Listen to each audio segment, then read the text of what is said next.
Hi, I'm Jen Newton from the Sky Lakes Wellness Center. We're back in the Wellness Center kitchen to do some food preparation again. So today we're going to be preparing some artichoke and Parmesan stuffed mushroom caps.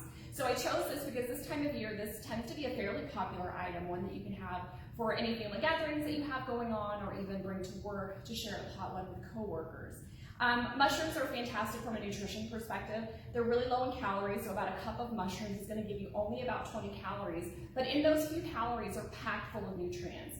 They're one of the only plant-based sources of vitamin D that's not fortified, which is really important for us, especially this time of year. It's also a plant-based source of vitamin B12, which is something that if we're following a vegan diet is really important that we're mindful about making sure we're getting enough of.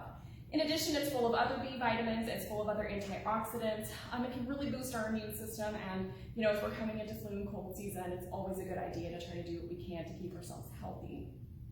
So I'm going to show you a few tricks and tips about preparing the mushrooms to get ready to go into the oven.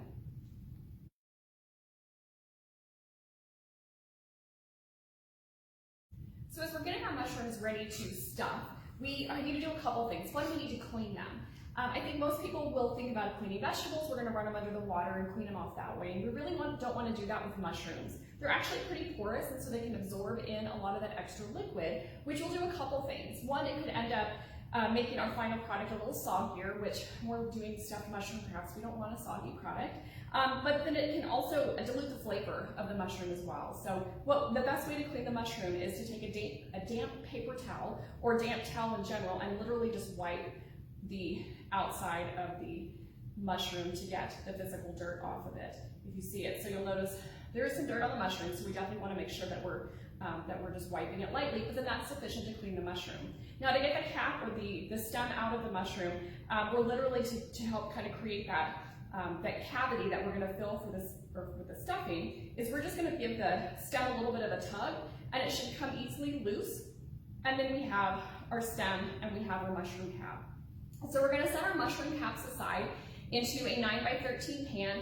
We're going to need about 24 mushroom caps, just depending on the size of the mushrooms. If they're a little bit bigger, we might need a little fewer. If they're a little bit smaller, we might need a few extra just to use all our fillings. But we're going to keep the mushroom stems, and we're going to actually chop these up and put them into the filling that we're going to be using for our mushroom caps. So I'm going to take a few minutes to go through and finish cleaning the mushrooms and getting them ready to go, and then we'll come back and look at our stuffing.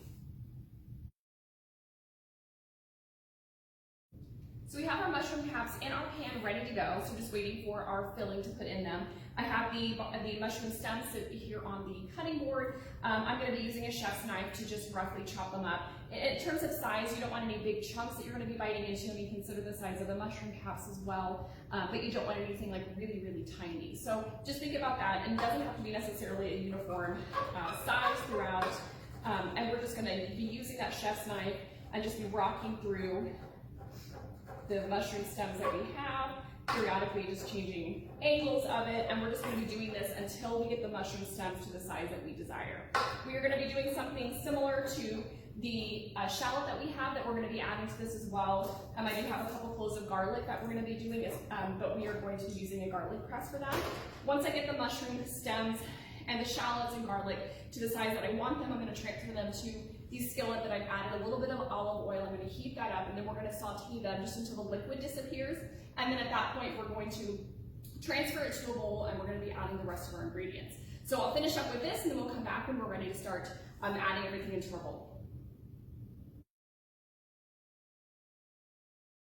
So my mushroom stems, garlic, and shallots have been sauteed, and so these are ready to go. I've let them cool off for a few minutes while I have prepared the artichoke hearts. So I drained the artichoke hearts and just diced them roughly. In the bowl, I've combined the 2 tablespoons breadcrumbs, the 2 tablespoons low-fat mayonnaise, 2 tablespoons of grated Parmesan, some ground thyme, and then a little bit of salt and pepper as well. I'm just going to add all the artichoke hearts into the bowl, and then I'm going to add in our mushroom stems as well and just get those combined.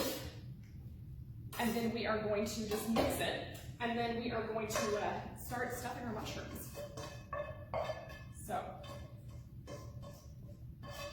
I feel like there's a lot of work to go along with this, but I really wanted to try to show you step by step some little nuances, especially relating to cleaning of the mushrooms and how to manage the chopping of the mushroom stems, as that can feel like it can be very time consuming, but it doesn't have to be. I did add a little bit of salt and pepper to this. You can add as much or as little as your taste prefer. And then from there we have just a nice mixture. You can adjust any seasonings that you want. I love artichoke hearts in this with the Parmesan. And I'm literally going to take a little bit of this in my spoon, and I'm going to stuff it into the mushroom caps. So this, for a little bit of attention to detail, will make them a little bit neater, but they'll still taste delicious. Once I'm done with that, I'm going to sprinkle them with another tablespoon of breadcrumbs, just so that we have a little bit of golden crisp on the top. And then I'm going to broil them in the oven for about 15 to 20 minutes until they get that nice golden brown. So I broiled these in the oven for 15 minutes and they came out nice and golden brown, and they smell absolutely fantastic. So as you can see, these are ready to be eaten. Enjoy and share with your family.